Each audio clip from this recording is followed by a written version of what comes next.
mariñas e outras paisaxes, bodegóns, retratos, 35 cadros excepcionais.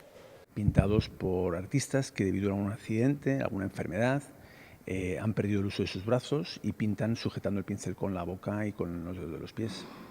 A exposición itinerante chega ao vello cárcere para dar a coñecer a obra da Asociación de Pintores coa Boca e o Pé.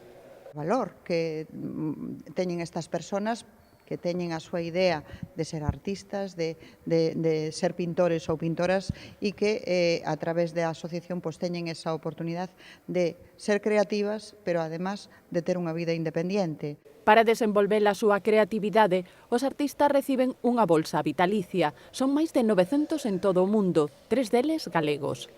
Muchos de ellos incluso con la beca y con el sueldo que reciben de la asociación pueden mantener a sus familias. Imagínate, ¿no? Una persona que ha quedado en silla de ruedas o en una camilla, ¿no? Como en muchos casos que apenas pueden mover, en algunos casos la cabeza solamente, que puedan seguir teniendo unos ingresos económicos y sentirse útiles. O nivel das pinturas e o enseño dos seus autores procuroulles un oco no mundo das artes.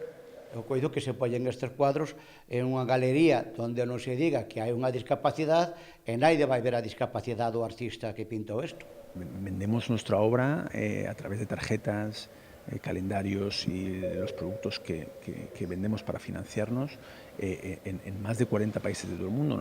En Lugo, o espazo expositivo non foi elixido ao azar. Neste centro, que nun momento determinado da historia tamén foi un centro de esforzo, de traballos e de moitísimo valor, pois o mismo esta exposición merece tamén ese recoñecemento. Ata o día 10 de decembro pódese vir a admirar o esforzo de quen non se rende ante a adversidade.